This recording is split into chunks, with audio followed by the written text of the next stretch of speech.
तो चलिए बच्चों शुरुआत करते हैं आज के एक बहुत ही बेहतरीन और एक शानदार लेक्चर की। आज हम लोग डिस्कस करने वाले हैं कार्बन एंड इट्स कंपाउंड के previous year question, topic second from Oswal. Oswal sample paper से मतलब ओशवाल की बुक है, उसके पीवाईक्यू हम लोग डिस्कस कर रहे हैं। बेसिकली पीवाईक्यू तो सभी के एक जैसे होते हैं। तो प्रीवियस ईयर क्वेश्चन कर रहे हैं topic second, soap and detergent और कंपाउंड्स ऑफ कार्बन। चलो आओ स्टार्ट करते हैं। पहला क्वेश्चन आपके सामने ये है कि how many covalent bonds are present in C5H12, जैसे हम लोग क्या बोलते हैं पेंटेन। तो बेसिकली सबसे पहले स्ट्रक्चर बना लो, आपको पता चल जाएगा भैया पेंटेन का स्ट्रक्चर कैसा होता है, 1 2 3 4 और ये 5। अब हाइड्रोजन लगा लो आप इनमें, पेंटेन है तो सिंगल बॉन्ड है, इस कार्बन में 2 बॉन्ड, जितने बॉन्ड बचे उतने हाइड्रोजन लगा दिया करो। कार्बन टोटल 4 बॉन्ड बनाता है, इसने 2 बना चुका, 2 बचे हाइड्रोजन लगा दिए, यहाँ 1 बना चुका, 3 बचे हाइड्रोजन लगा दिए। तो ये हमारा पेंटेन हो गया। क्या हो गया? पेंटेन। बताओ बेटा, ये क्या हो गया हमारा? पेंटेन। तो बेसिकली जल्दी से बताना आप लोग, बताओ इसमें कितने कोवेलेंट बॉन्ड है? 1 2 3 4 5 6 7 8 9 10 11 12 13 14 15 और 16। 16 है बेटा, 19 कहाँ से दिख रहे हैं तुम्हें? आयुष्मान भैया, उन 19 कहाँ से दिख रहे हैं? नंबर ऑफ कोवेलेंट बॉन्ड्स कितने होंगे बेटा इसमें? 16। आ गया कि नहीं आ गया? एग्जैक्टली कृष्णा ने भी सही बताया है, आयुष्मान शाश्वत बिल्कुल एग्जैक्टली। चलिए बेटा अगला दो क्वेश्चन डिस्कस करते हैं। Name the simplest ketone. हाँ, आपको सिंपलेस्ट का मतलब सबसे पहला कीटोन बताना है। जब भी सिंपलेस्ट वर्ड आ जाए तो पहला मेंबर ऑफ कीटोन। हमने आपको बताया था कि सबसे छोटा कीटोन में कितने कार्बन होते हैं? सबसे छोटे कीटोन में कितने कार्बन होते हैं? 3 होते हैं बेटा। कितने होते हैं? 3। 1 2 3। और कीटोन कहाँ लगता है? बीच में। तो सबसे छोटा कीटोन यही होता है। इसकी नेमिंग करोगे, 3 कार्बन है तो उसको बोलते हैं प्रोप, सिंगल बॉन्ड एन, और फंक्शनल ग्रुप ओन है तो प्रोपेनॉन। तो सबसे छोटा कीटोन कौन सा होता है? प्रोपेनॉन होता है। प्रोपेनॉन एग्जैक्टली श्रेयस ने, कृष्णा ने और हिमांशु ने बिल्कुल सही बताया है। आ गया बेटा? आपको आ गया कि नहीं आ गया? हम्म, आ गया। चलिए अगला क्वेश्चन डिस्कस करते हैं। अगला क्वेश्चन है what is the common name of CH3COOH। सभी को पता होगा, जल्दी से बताओ, कोई बता दे। CH3COOH का IUPAC नेम तो एथेनोइक एसिड होता है। कॉमन नेम बताओ कोई, जल्दी से। तो कॉमन नेम जल्दी जल्दी जल्दी जो बता पाए। हाँ बिल्कुल एग्जैक्टली, एसिटिक एसिड। उस सब भैया ने बताया है, एसिटिक एसिड। बिल्कुल एसिटिक एसिड कॉमन नेम होता है। हिमांशु ने बता दिया, मयंक ने भी बता दिया। चलिए अगला question. Name the gas evolve when ethanoic acid is added to sodium carbonate. Ethanoic acid का मतलब है CH3COOH। इसमें सोडियम कार्बोनेट मिला रहे हैं, Na2CO3। कह रहे हैं जब इसमें हम ये कार्बोनेट मिला रहे हैं तो बताइए कौन सी गैस रिलीज होगी। आंसर भी बता दिया सभी ने, पर एक बार हम रिएक्शन करके बता दें। आपको पता है ये एसिड है और ये कार्बोनेट है। आप लोगों ने एसिड बेस एंड सॉल्ट में पढ़ा होगा कि एसिड और कार्बोनेट जब रिएक्ट करते हैं तो 3 चीजें बनती हैं, सॉल्ट, CO2 और H2O। तो यहां जो सॉल्ट बनेगा आपको पता होना चाहिए, CH3COONA, CO2 gas plus H2O। तो कौन सी गैस निकल रही? CO2। तो लिखेंगे, आंसर में लिख देंगे CO2 gas is evolve, is evolve. बस हो गया, हो गया खत्म। आ गया कि नहीं आ गया बेटा? बाइकार्बोनेट लेते तब भी यही होता। चलो अगला क्वेश्चन।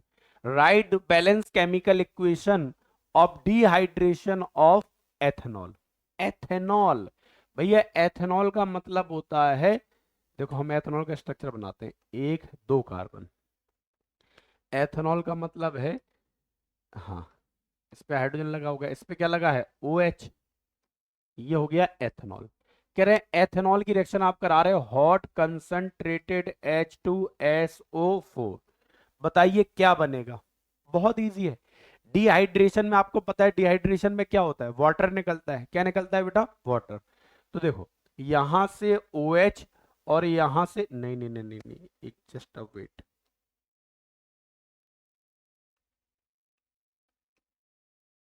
हाँ बेटा, इस वाले कार्बन से OH निकलेगा और इस वाले कार्बन से क्या निकलेगा, H। इससे OH और बगल वाले कार्बन से H, क्या निकल गया, H2O। बोलो हाँ है ना। जिस कार्बन से OH जुड़ा है वहां से OH निकालना है और उसके बगल वाले कार्बन से H निकालना है। एक कार्बन से OH, एक से H, H2 निकल गया। और इन दोनों कार्बन के बीच में आपको डबल बॉन्ड ला देना है, तो ये बन जाएगा CH2 डबल बॉन्ड C। इस H को हम ऐसा लगा दे रहे, कोई दिक्कत तो नहीं है बेटा। ये आपका बन गया इथीन। क्या बन गया, इथीन। सर्जन भैया ने आंसर भी लिख दिया, बहुत बढ़िया, इथीन। तो क्या बनेगा, इसकी बैलेंस केमिकल इक्वेशन है, कोई दिक्कत है ही नहीं है, ऑलरेडी बैलेंस है ये। चलिए, आ गया बेटा।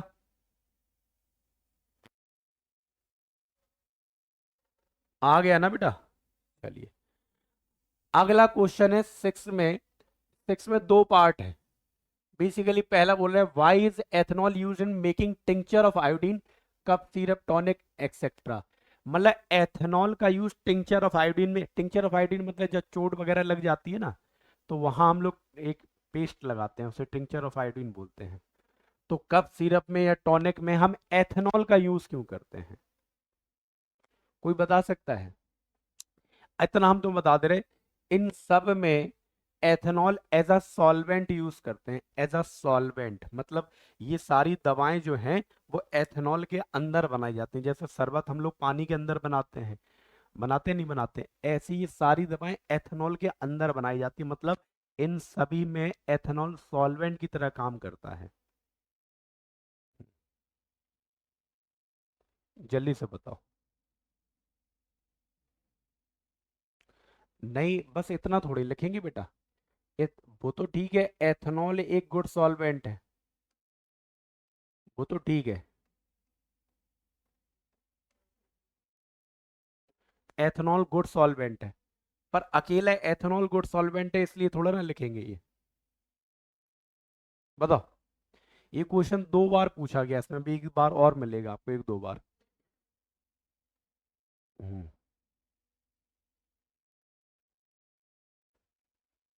जल्दी बताओ, जल्दी जल्दी, अगर कोई बता पाए। बाकी क्वेश्चन तो दूसरा तो तुम तुरंत बता दोगे। कहने को तुमने बहुत कुछ लगा रखा है।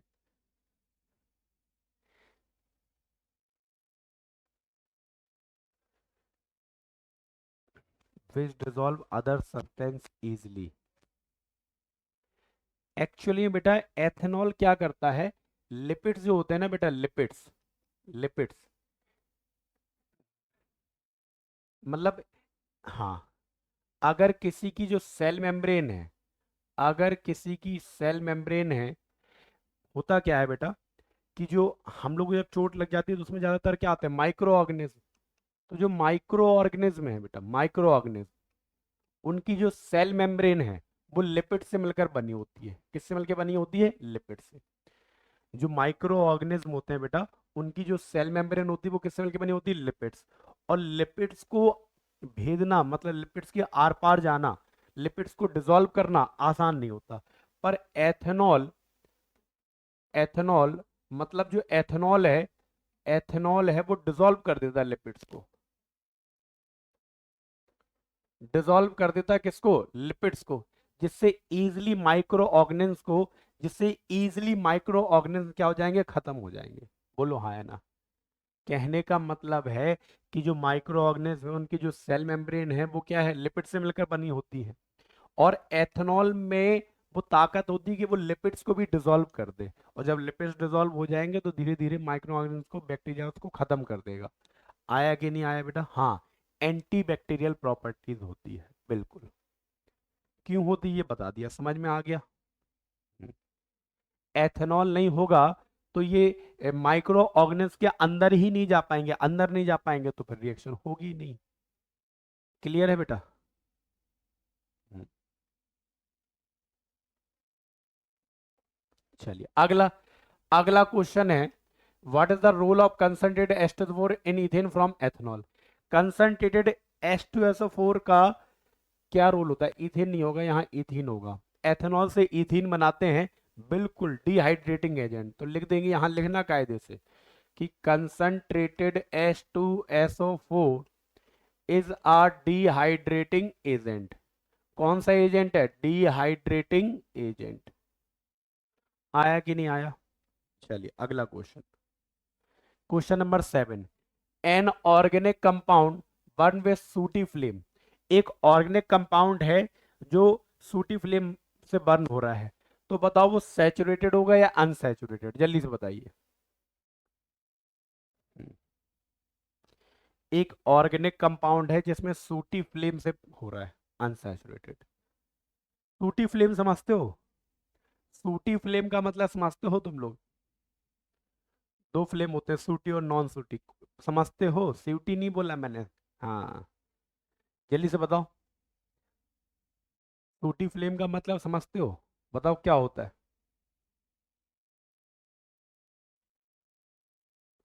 हाँ बिल्कुल, ऐसा फ्लेम जिसमें स्मोक हो, एग्जैक्टली exactly। तो आप सभी को पता है कि अनसैचुरेटेड हाइड्रोकार्बन जो होते हैं उनमें ही ये आता है। कौन सा? सूटी फ्लेम।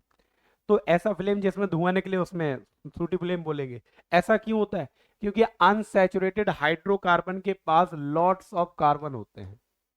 मतलब अनसैचुरेटेड हाइड्रोकार्बन में कार्बन की संख्या क्या होती है? ज्यादा, जिसकी वजह से ये कंप्लीट कंबशन नहीं हो पाता है। कार्बन की संख्या क्या है? ज्यादा, जिसकी वजह से इसका इनकम्प्लीट कंबशन होता है। क्या होता है? Incomplete combustion. और इनकम्प्लीट कंबशन की वजह से इसका सूटी फ्लेम आता है, मतलब येलो कलर का फ्लेम आएगा और उसमें धुआं निकलेगा। आ गया कि नहीं आ गया बेटा? हाँ।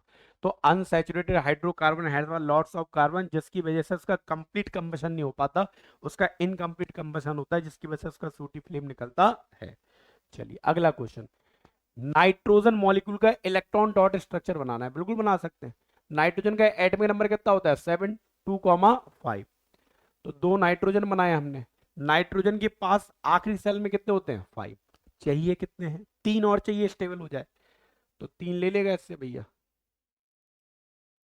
दो 5, 3 2 5। तो ये क्या करेगा? नाइट्रोजन कहेगा भैया देखो ऐसा है, हमारे 3 इलेक्ट्रॉन लाओ, 8 हो गए। ये भी कहेगा हमें भी 3 2 8 हो गए। तो दोनों ने 3 3 इलेक्ट्रॉन की शेयरिंग की, तो इनके बीच में ट्रिपल बॉन्ड आ गया। ये हो गया इलेक्ट्रॉन डॉट स्ट्रक्चर। आ गया कि नहीं आ गया बेटा? जल्दी जल्दी बोलते रहा करो अगर आ गया। हाँ। चलिए अगला question, in an organic compound which part largely determine physical and chemical property. सभी को पता है।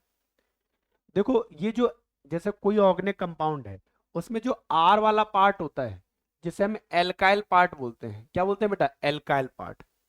एल्काइल पार्ट जिसमें कार्बन चेन लगी होती है, ये डिटरमाइन करता है फिजिकल प्रॉपर्टीज को। फिजिकल प्रॉपर्टीज को, बोलो हाँ है ना?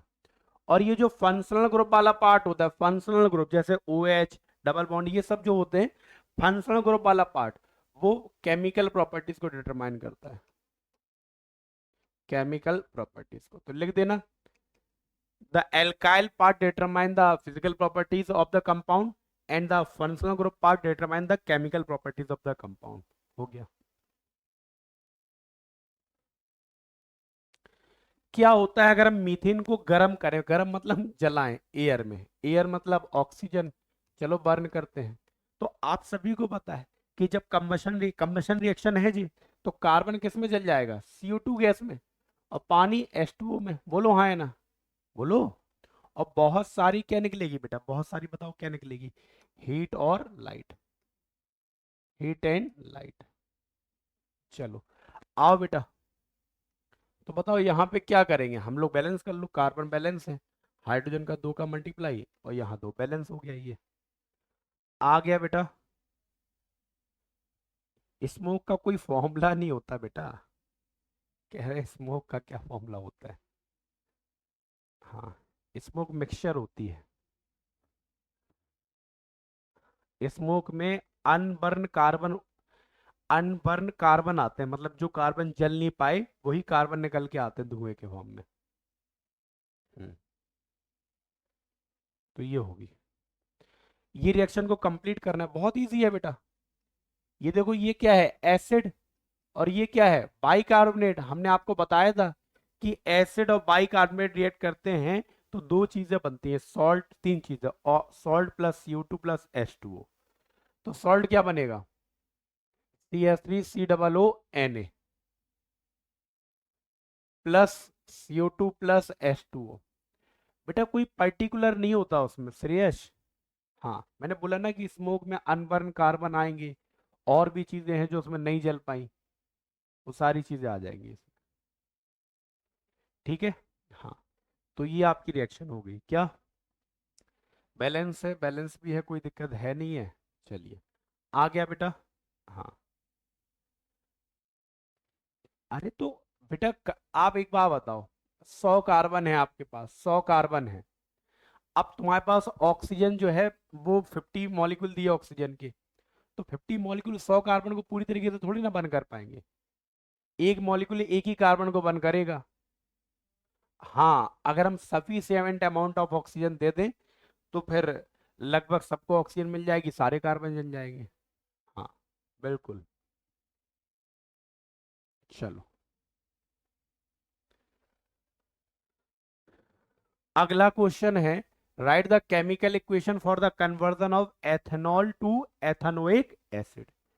एथेनॉल, एथेनॉल मतलब CH3CH2OH, ये कन्वर्ट हो रहा है एथानोइक एसिड मतलब CH3COOH in presence of KMnO4, और साथ में क्या निकलेगा, H2O। यही तो होगा।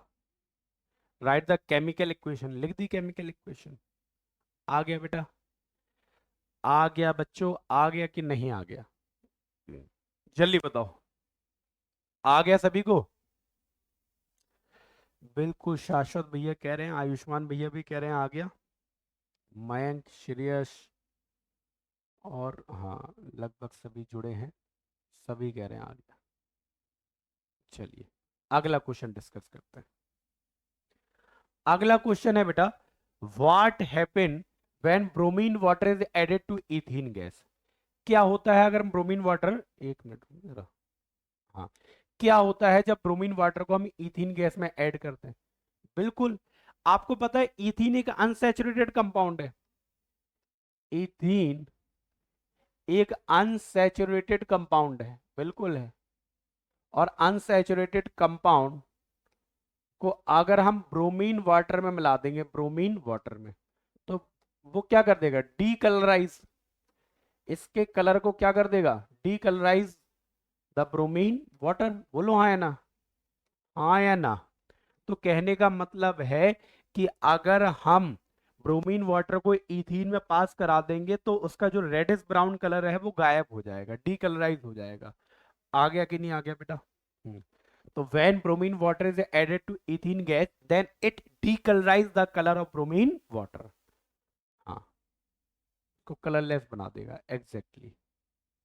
आ गया, लिख देना, ऐसे ना लिखना, लिख देना कि when bromine water is added to ethene gas then it decolorize the bromine water। बस इतना हो गया काफी। चलो अगला क्वेश्चन, भैया प्योर एथानोइक एसिड को ग्लेशियल एसिटिक एसिड क्यों बोलते हैं।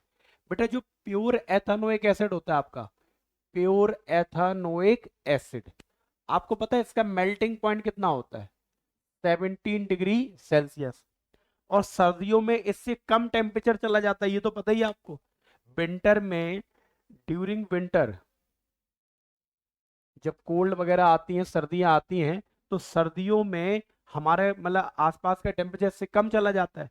और जब भी कोई सब्सटेंस का टेम्परेचर मेल्टिंग पॉइंट से कम चला जाए तो वो फ्रीज हो जाएगा, वो क्या हो जाएगा, फ्रीज।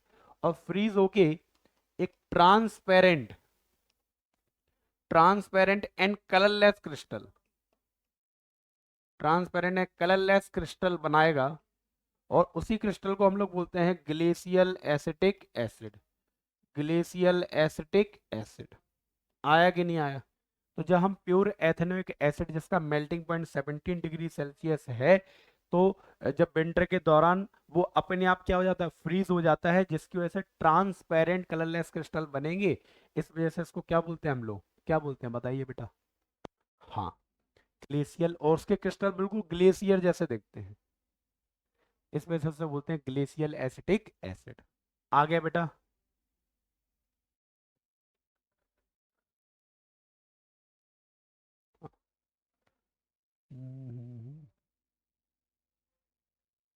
14 ही क्वेश्चन है, हाँ 14 ही क्वेश्चन है। तो वेरी शॉर्ट टाइप हम लोगों ने खत्म कर लिए। वेरी शॉर्ट टाइप बेटा हम लोगों ने खत्म कर लिया। अब हम लोग डिस्कस करने वाले हैं क्या? अब हम लोग डिस्कस करने वाले हैं शॉर्ट टाइप फर्स्ट। कोई डाउट है अभी तक किसी को? जल्दी से बताइए। अभी तक हम लोगों ने जो पढ़ा, किसी को कोई डाउट? नहीं। चलिए, तो अब इसके शॉर्ट टाइप और जल्दी जल्दी डिस्कस कर लेते हैं, जितने हो पाए, जितने क्या हो पाए, ज्यादा नहीं है, बस उतने ही हैं जितने पढ़े हैं। तो what is mean by saponification reaction? अरे सभी को पता है कि अगर हम ईस्टर को पानी में बॉयल कर दें, किसके साथ? बेस के साथ। मतलब पानी लो, ईस्टर मिलाओ, उसमें बेस मिला दो, ठीक है?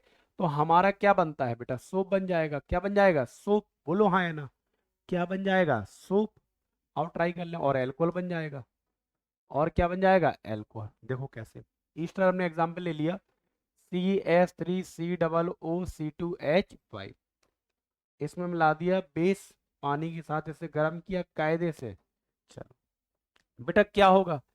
देखो यहाँ पे ऐसे बना सकते हो तुम, यहाँ पे O पे लग जाएगा Na और इस पे लग जाएगा OH। तो देखो क्या बना, CH3COO Na और प्लस C2H5OH, ये आपका बन गया सोप। जैसे हम लोग sodium salt of carboxylic acid भी बोलते हैं, sodium salt of carboxylic acid, या बेटा इसी को हम सोडियम एसिटेट भी बोल सकते हैं, सोडियम एसिटेट, ठीक है? पर ये तो केमिकल ऐसे लिख दिया करो पेपर में कि ये आपका एग्जाम्पल है। सपोनिफिकेशन क्या होती है ये हम आपको समझा दे रहे हैं। लिख दो, when Easter react with water, treated with water in presence of base, then it forms soap and alcohol, and this reaction is known as saponification। आ गया कि नहीं आ गया? ऐसे आप रिएक्शन को समझा दोगे। चलिए अगला क्वेश्चन। अगला क्या है जी, मतलब थोड़ा सा क्वेश्चन अलग है कि वाटर और वेजिटेबल ऑयल में कौन ज्यादा बेटर है? थोड़ा सा हम बताते हैं। बटर एक आपका सैचुरेटेड फैट होता है, बटर में सैचुरेटेड फैट होता है, और वो जो वेजिटेबल है उसमें अनसैचुरेटेड फैट होता है। आप बता दो तुम जरा, कौन ज्यादा फायदेमंद है? बटर ज्यादा फायदेमंद है या हाँ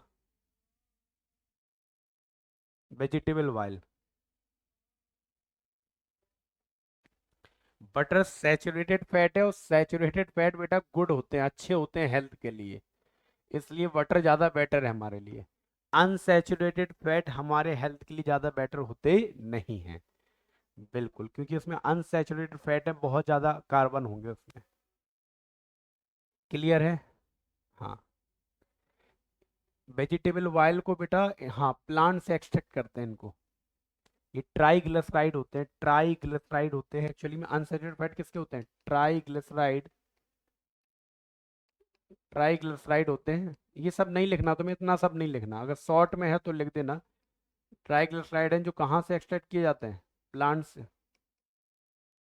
हाँ, इनको पचाना हमारी बॉडी के लिए आसान नहीं होता, बहुत ज़्यादा ऑक्सीजन वेस्ट करनी पड़ती है। हम्म इनको पचाना मतलब ये हमारी बॉडी के लिए अच्छे फैट होते हैं। तो butter is good for health because it contain saturated fat. हाँ, सैचुरेटेड फैट होते हैं, फैटी एसिड, सैचुरेटेड फैट, और इसमें अनसैचुरेटेड फैट होते हैं, इस वजह से ये हमारे हेल्थ के लिए ज़्यादा अच्छी होती नहीं है। अगला, व्हाट इज विनेगर? बहुत इजी है, 5 to 8% solution of acetic acid in water. बोलो हाँ है ना। अगर 5 से 8% सॉल्यूशन ले ले एस्टिक एसिड का वाटर में, तो वो क्या कहलाता है? विनेगर कहलाता है। इसका यूज कहाँ होता है भैया?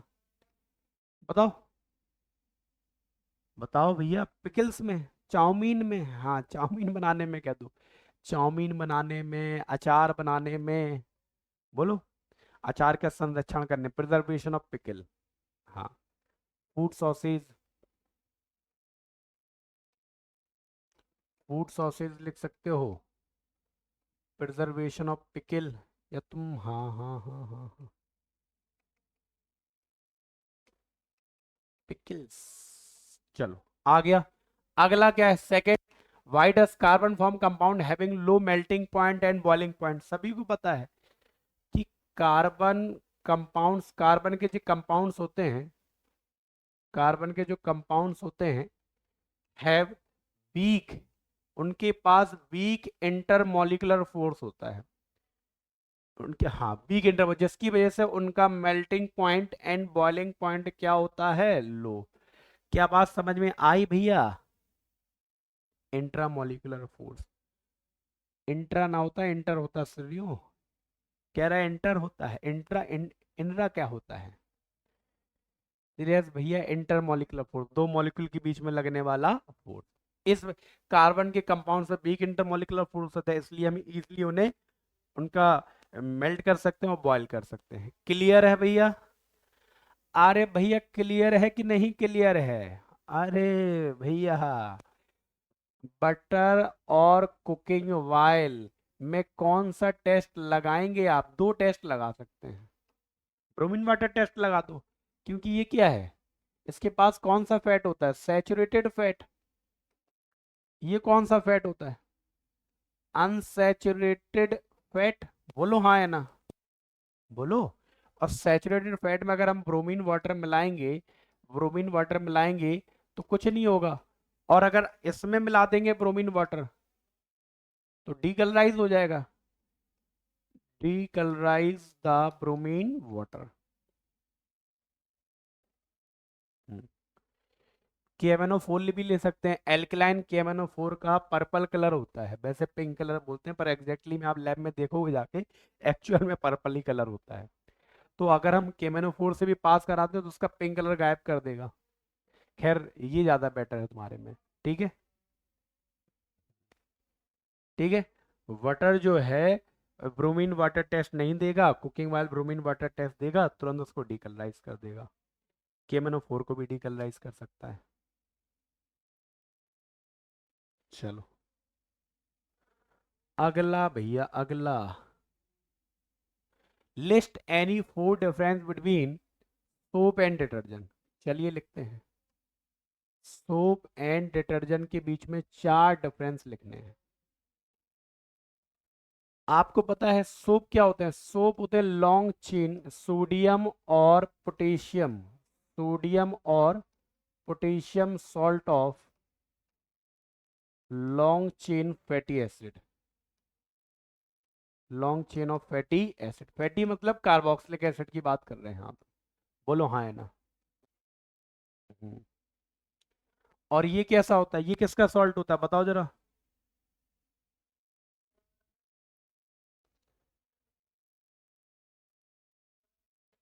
ये भी सोडियम और पोटेशियम, सोडियम और potassium salt of long chain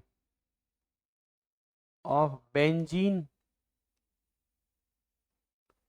sulphonic acid. बोलो हाँ है ना? Benzene sulphonic acid. ये सोप जो होते हैं वो बायोडिग्रेडेबल होते हैं, पॉल्यूशन मतलब एटमॉस्फेयर को नुकसान नहीं पहुंचाते हैं। पर ये भैया मतलब खत्म ही नहीं होते, इनका जो फेना जनरेट होता है वो नष्ट ही नहीं होता है, तो ये नॉन बायोडिग्रेडेबल होते हैं। ये सोप हार्ड वाटर के सामने, हार्ड, हार्ड वाटर स्कम ऐसे लिख दो, फॉर्म, फॉर्म स्कम। सोप जो है हार्ड वाटर में लाओगे तो उसके साथ ये विथ का साइन बना रहे, तुम ना बना देना। Form scum with hard water, ये कोई स्कम नहीं बना सकते। Do not form scum with hard water. बोलो, ये ज्यादा क्लीनाइजिंग, गुड क्लीनाइजिंग एक्शन होता है। अरे डिटर्जेंट ज्यादा अच्छे क्लीनाइज करते हैं, ये नॉन क्लीनाइजिंग एक्शन मतलब है, इनका क्लीनाइजिंग एक्शन ज्यादा होता है भैया। डिटर्जेंट का ज्यादा अच्छा, डिटर्जेंट ज्यादा अच्छे से सफाई करते हैं एज कंपेरिजन टू सोप। हाँ, आ गया। ये ज्यादा अच्छे से चीजों को साफ नहीं करेंगे, इनका क्लीनाइजिंग एक्शन अच्छा होता नहीं है। आ गया बेटा? अरे भैया आ गया कि नहीं आ गया? जबरदस्त, बेहतरीन, शाश्वत भैया कह रहे हैं हाथ। राइटिंग देखो, राइटिंग जो है तुम्हें बस समझ में आ जानी चाहिए, बाकी देखो मैं इसकी प्रॉमिस नहीं ले सकता। हाँ, राइटिंग बढ़िया है मेरी, बेहतरीन है, एक नंबर। चलो अगला। भाई देखो फिर से भाई क्वेश्चन आ गया कि एथेनॉल का टिंचर ऑफ आयोडीन कब सीरियस, हम लोग क्वेश्चन लगा चुके हैं तो लगा चुके हैं भैया, लगा चुके हैं तो लगा चुके हैं। कंसंट्रेटेड एस्टर ये भी लगा चुके हैं, डिहाइड्रेटिंग एजेंट ये क्वेश्चन ही लगा चुके हैं। बताओ, एक जैसे क्वेश्चन आ जाते हैं, शॉर्ट वेरी शॉर्ट में भी आ गया, शॉर्ट में भी आ गया। कैटलिस्ट क्या होता है भैया? कैटलिस्ट, कैटलिस्ट, कैटलिस्ट भी एक ऐसा सब्सटेंस होता है जो रिएक्शन की स्पीड को इंक्रीज कर देता है, डिक्रीज भी करते हैं, ऐसी बात नहीं है, पर जनरली हम लोग इंक्रीज की बात करते हैं। तो सब्सटेंस, सब्सटेंस विच चेंज लिख दो या इंक्रीज लिख दो, विच इंक्रीज, चेंज ज्यादा सही रहेगा, चेंज लिखोगे तो ज्यादा सही रहेगा। Which change the speed of reaction, speed of reaction. हाँ, मतलब बिना उसमें पार्टिसिपेट किए, मतलब कुल मिला के इनका अमाउंट खत्म, पार्टिसिपेट तो करते हैं पर उसमें इनका अमाउंट, हाँ भैया लो, लो साथ साथ भैया की लाइन लिख दो, लो, विदाउट यूजिंग इटसेल्फ, मतलब उनका अमाउंट यूज नहीं होता, मतलब उनका कोई काम नहीं होता। जैसे पंडित जी देखे हैं तुमने, पंडित जी क्या करते हैं, शादी में जाते हैं और मंत्र वगैरह उन्होंने जो भी किया उसके बाद वो निकल आए। तो क्या पंडित जी ने शादी में पार्टिसिपेट तो किया, क्या क्या उनकी शादी होगी? नहीं हुई। तो पंडित जी ने सारा काम कराया, पर उन्होंने मतलब शादी की स्पीड को बढ़ा दिया। अगर पंडित जी ना हो तो शादी आसानी से हो ना। तो पंडित जी कैटलिस्ट की तरह काम करते हैं कि जिससे कि वो शादी होने की जो स्पीड है वो तेजी से बढ़ जाती है, और वो जैसी शादी होती है वो चले आते हैं। ऐसी कैटलिस्ट होता है, रिएक्शन में आता है, रिएक्टेंट्स को मिलाता है, प्रोडक्ट बनता है, तुरंत निकल आता है। हाँ, उसका कोई अमाउंट खत्म नहीं होता है। हाँ, आ गया बेटा? चलो, कह रहे right the chemical equation two represent the hydrogenation of ethene, बिल्कुल कर सकते हो। इथीन की CH2 डबल बॉन्ड CH2, इसमें हम लोग हाइड्रोजन से रिएक्शन कराते हैं और कैटलिस्ट लेते हैं निकल। तो क्या बनेगा, एक एच इसमें जोड़ दो और सिंगल बॉन्ड आ जाएगा, एक एच इसमें, इथेन बन जाएगा आपका। ये आपका फर्स्ट क्वेश्चन हो गया। सेकंड, इनमें से कौन सा कंपाउंड सेम होलोगस होमोलोगस सीरीज में है? कौन सा कंपाउंड सेम होलोगस सीरीज में है? देखो ये C2H6 तो एल्केन का है, C2H6O C4H10, इसमें तो कोई भी नहीं है। ये क्वेश्चन अधूरा है क्या? कौन सा, देखो ये तो है एल्केन, ये दोनों कैसे पॉसिबल होंगे? C2H6O2 C2H6O, मॉलिक्यूलर फॉर्मूला भी सेम नहीं है तो फिर नॉर्मल सी बात है, ये होंगे ही नहीं। C4H10, हाँ ये हो जाएगा। ये C2H6, सॉरी, C2H6 और C4H10, ये दोनों एक ही परिवार के हैं, एल्केन एल्केन एल्केन परिवार के हैं ये। हाँ, ये तो कंफ्यूजन करने के लिए दिए गए। चलो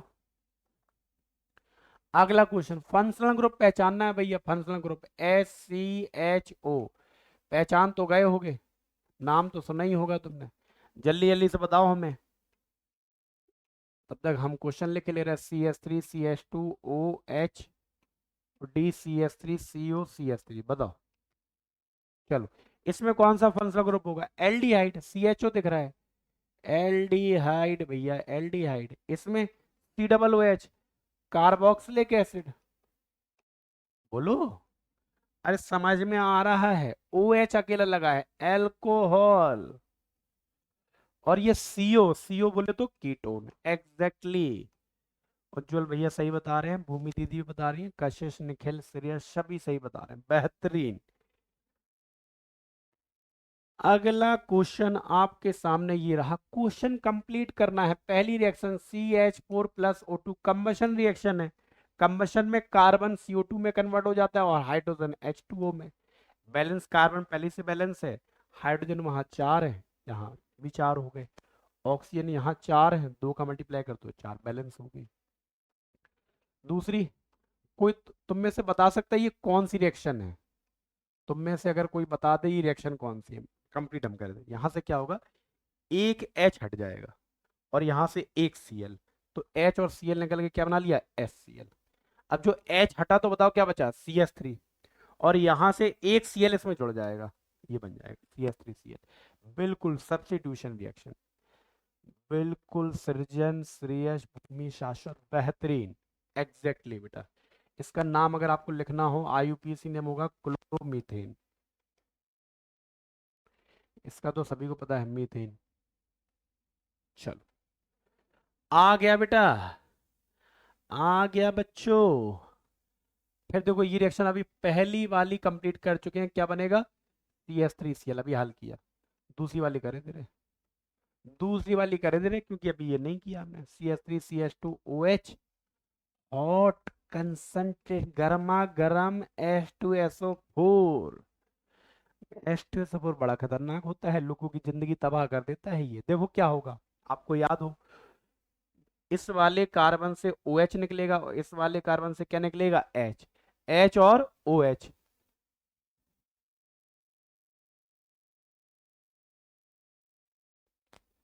इस वाले कार्बन से OH, उस वाले कार्बन से H, क्या निकल जाएगा, H2O। और इन दोनों के बीच में क्या आ जाएगा, double bond, CH2 double bond CH2। आ गया बेटा। बी वाला क्वेश्चन है, स्कम कैसे बनता है। स्कम होता क्या है कि जो सोप होता है, जब सोप को हम हार्ड वाटर में डिजोल्व करते हैं, तो हार्ड वाटर में कैल्शियम और मैग्नीशियम के सॉल्ट्स होते हैं, और वो सॉल्ट्स सोप से के मॉलिक्यूल से रिएक्ट कर जाते हैं और एक इनसॉल्युबल सब्सटेंस बनाते हैं, जिसे हम लोग स्कम बोलते हैं। तो हाँ, बिल्कुल लिख सकते हैं, बिल्कुल। When soap dissolve in hard water, जब सोप को हम हार्ड वाटर में डिसॉल्व करते हैं, देन द कैल्शियम और मैग्नीशियम सॉल्ट प्रेजेंट इन किसमें बेटा, present in hard water, hard water, present in hard water. एक मिनट रुकना, अभी हम पहले लिख दें। रिएक्ट विथ क्या, किससे रिएक्ट कर जाएंगे बताओ, react with soap molecule. Soap molecule से क्या कर जाएंगे, react, and form, insoluble substance, insoluble substance called क्या बेटा, कॉल्ड स्कम। आ गया, हाँ। स्कम बनाएंगे और यही स्कम ऐसे बनता है, स्कम। आ गया सभी को। चलिए एक मिनट रुको, मेरा लैपटॉप बंद तो नहीं हो रहा जी, संदेश आया था अभी।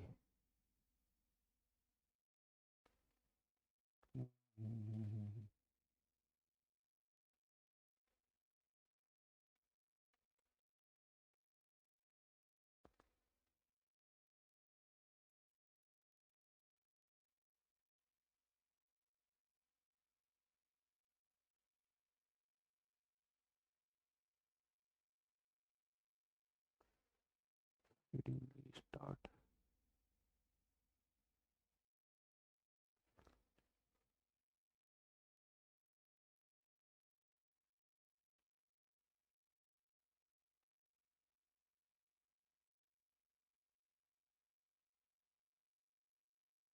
चलो एक मिनट रुको। अब ठीक है, चलो आ जाओ। ये क्वेश्चन कर लिया हम लोगों ने। अगला क्वेश्चन क्या है, अगला है कि बताइए कि अगर हम 5% एल्कलाइन पोटेशियम पर मैग्नेट मिलाएं ड्रॉप बाय ड्रॉप, किसमें? एथेनॉल में। अरे भैया बिल्कुल है, ये एथेनॉल है। एथेनॉल मतलब CH3CH2OH। अगर हम इसमें एल्कलाइन KMnO4 मिलाएं धीरे धीरे धीरे धीरे और हीट करें, तो आपको पता है ये ऑक्सीडेशन हो जाएगा। ये जो एथेनॉल है, इसका CH2O पार्ट क्या हो जाएगा? ऑक्सीडाइज COOH में ऑक्सीडाइज हो जाएगा। बिल्कुल लिख देना कि when we add a 5% alkaline potassium per magnet drop by drop to some warm ethanol taken in a test tube, then it will oxidize to ethanoic acid। बताइए उस कंपाउंड का नाम बताइए, कंपाउंड का नाम पूछ रहे हैं। एथानोइक एसिड बनेगा। क्या बनेगा? एथानोइक एसिड। ब्रैकेट में हमेशा अगर फॉर्मूला पता है तो लिख जरूर दिया करो। आ गया बेटा? हाँ भैया H2O भी बनेगा। H2O क्या बनेगा? हाँ H2O बनेगा, सॉरी सॉरी H2O बनेगा। ठीक ठीक ठीक ठीक ठीक, डन। चलो अगला क्वेश्चन। अगला है, एक ऑर्गेनिक कंपाउंड है X। देखो ध्यान से सुना, पहले एक चार्ट बना लिया करो ऐसे में। कह रहे एक ऑर्गेनिक कंपाउंड है जिसका नाम क्या है बेटा? X नाम है। कह रहे उसकी रिएक्शन करा रहे हैं सोडियम से, मेटल से, और वो बना रहा है सोडियम एथॉक्साइड। वो बना रहा है सोडियम एथॉक्साइड, और एक गैस बना रहा है वाई, वाई गैस बना रहा है। तो कह रहे हैं एक्स और वाई का नाम बताओ। बेटा सोडियम एथॉक्साइड, हाँ भैया बिल्कुल, एथेनॉल में ही बनता है एथॉक्साइड। तो डेफिनेटली जो एक्स होगा वो एथेनॉल होगा। देखो CH3CH2OH, जब इसकी रिएक्शन हम सोडियम से कराते हैं बेटा, किससे? सोडियम से, तो ये जो H है वो बना लेता है हाइड्रोजन गैस, और Na इसमें जुड़ जाता है, CH3CH2ONA। बैलेंस करने के लिए इसे हाफ हाइड्रोजन कर दो। तो बताओ एक्स तुम्हारा क्या बना? यही तो था एक्स। एक्स बराबर ये आ गया CH3CH2OH, जिससे हम क्या बोलते हैं बेटा? एथेनॉल। और वाई बताओ क्या आ गया? कौन सी गैस थी वाई? हाइड्रोजन, तो हाइड्रोजन गैस आ गया बेटा। अब कह रहे हैं क्या होता है जब एथेनॉल को हीट करते हैं कंसा, अभी हाल बताया ये तो भैया। एथेनॉल CH3CH2, अब तो ये रिएक्शन रट जानी चाहिए। कंसंट्रेटेड H2SO4 443 केल्विन, क्या बनेगा? इथीन बन जाएगा, CH2 double bond CH2 plus H2। रट जानी चाहिए अब तो ये रिएक्शन, अब तो ये रिएक्शन रट जानी चाहिए। अगला क्वेश्चन, अगला, एन ऑर्गेनिक कंपाउंड, देखो थोड़ा दिमाग लगाओ, बिना चार्ट बनाए भी कर सकते हो। कह रहे हैं एक ऑर्गेनिक एसिड है, एसिड है एक्स। एसिड तो हम लोगों ने इस चैप्टर में एक ही पढ़ा। वो लिक्विड है विच ऑप्टेन फ्रीज ड्यूरिंग विंटर। अरे कौन सा होता है एसिड? नॉर्मल सी बात है। तो भैया कौन सा होता है? Ethanoic acid. एग्जैक्टली। अब विंटर में जम कौन जाता है? एथेनोइक ग्लेशियल एसिटिक एसिड बना लेता है, और उसका मॉलिक्यूलर फॉर्मूला C2H4O2 है। बिल्कुल।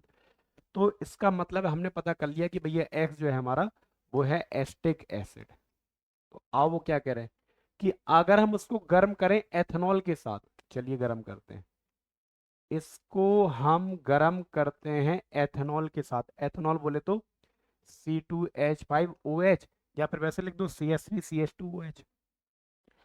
In presence of few drop, कुछ ड्रॉप ले लिया आपने कंसंट्रेटेड H2SO4 के, तो बताइए क्या बनेगा? ईस्टर। यहां से OH और यहां से H निकल जाएगा H2O। बताओ क्या बनेगा बेटा? CS3, यहां बचा COOH निकल गया यहां से। अब यहां क्या बचा? OC2H5। इसको ऐसे लिख दो उल्टा करके, OC2H5। ये आपका बना है बेटा ईस्टर। हाँ, इसी का कंपाउंड का नाम दे रहे हैं वाई। तो पहला क्वेश्चन क्या था? पहला क्वेश्चन था कि एक्स बताओ भैया, एक्स क्या है? एक्स है हमारा CH3C OOH, जैसे आप लोग एसिटिक एसिड या एथानोइक एसिड बोलते हो। वाई क्या है हमारा? ईस्टर। ईस्टर बोले तो CH3COOC2H5, जैसे हम लोग इसका नाम भी लिख दो, इथाइल एथानोएट। एथेनॉइड, ये वाई हो गया। अब केमिकल रिएक्शन, यही केमिकल, ये सेकंड वाला पार्ट हो गया, ये आपका सेकंड वाला पार्ट हो गया, ये केमिकल इक्वेशन दिखाती है। आ गया बेटा, आ गया भैया, आ गया कि नहीं आ गया?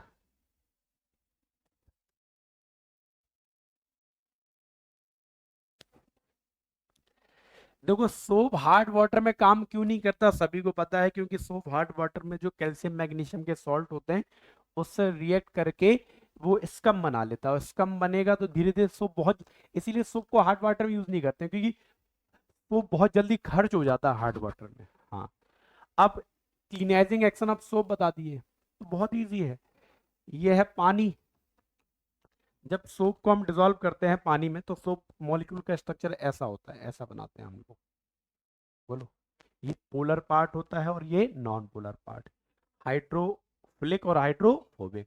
जब सोप को पानी में मिलाते हैं तो ये जो टेल वाला पार्ट होता है जिसे हम हाइड्रोफोबिक बोलते हैं वो बाहर रहता है, और ये वाला पार्ट क्या रहता है, अंदर, हाइड्रोफिलिक वाला। अभी क्या है, मान लो हमने इस वाटर में सॉरी, अब इस वाटर में क्या है बेटा, ध्यान से, इस वाटर में एक डर्टी क्लॉथ है, इसमें ये डर्ट है, ये क्या है, डर्ट।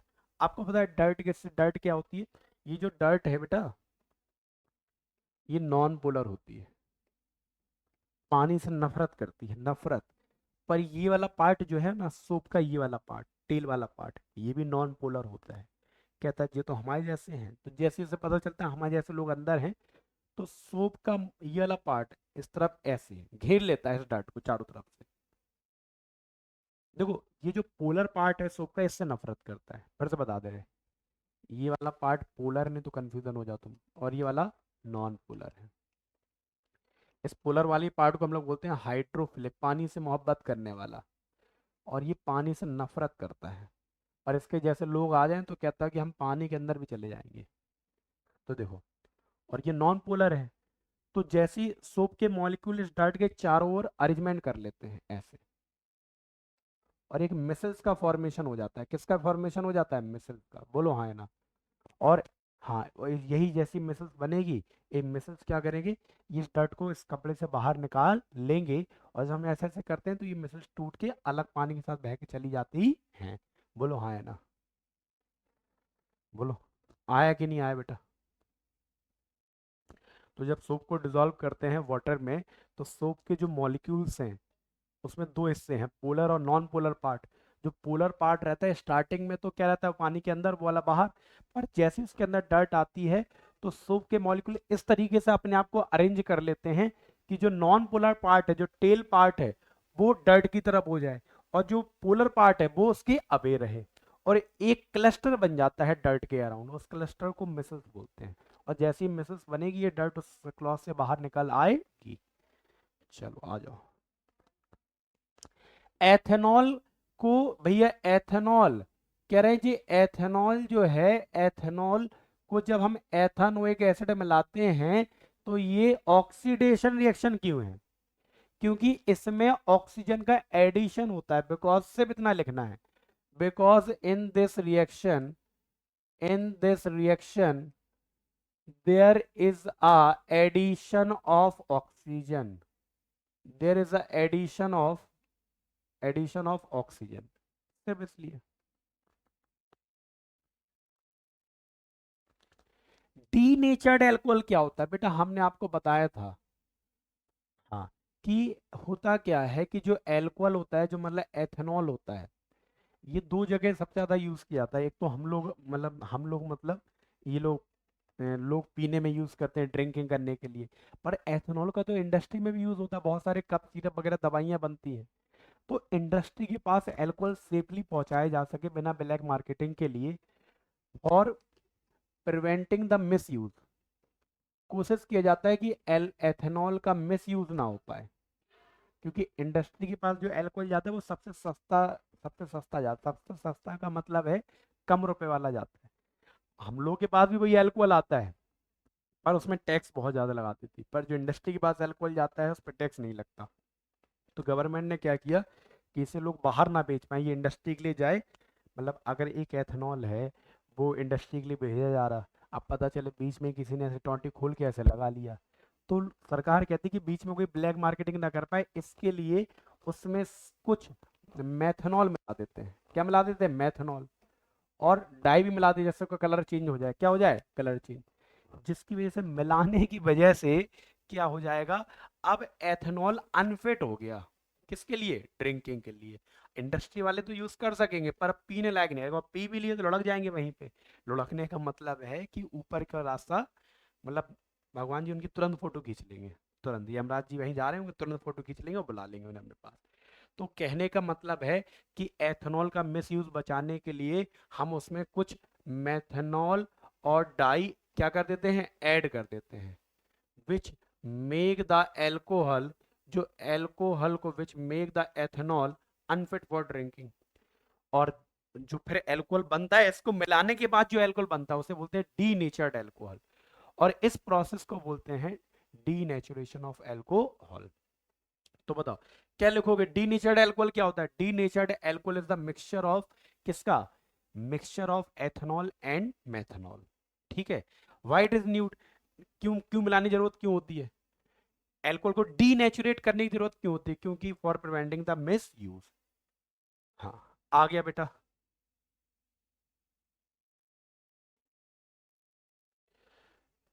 भैया सोप, अभी ये क्वेश्चन सेम है। सोप को हार्ड वाटर में इसलिए यूज नहीं कर सकते क्योंकि सोप बहुत ज्यादा खर्च होगा, इसका बनाएगा बहुत सारा। बता चुके हैं हम आपको, तो बार बार क्या ही बताएं।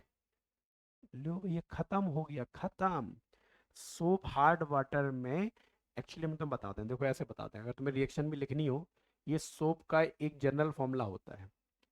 और मान लो ये कैल्शियम के आयंस हैं जो कहाँ है? हार्ड वाटर में। हार्ड वाटर में ये इससे रिएक्ट करके इसका बना लेते हैं RCOO का होल ट्वाइस Ca। ये इसका बन जाता है इनसॉल्वेबल सब्सटेंस, PPT। क्लियर है? चलो, इसी के साथ हम लोगों ने शॉर्ट, बस अब एक दो पार्ट्स और आएंगे आपके, दो पार्ट्स में हम खत्म कर देंगे, मतलब दो लेक्चर और होंगे।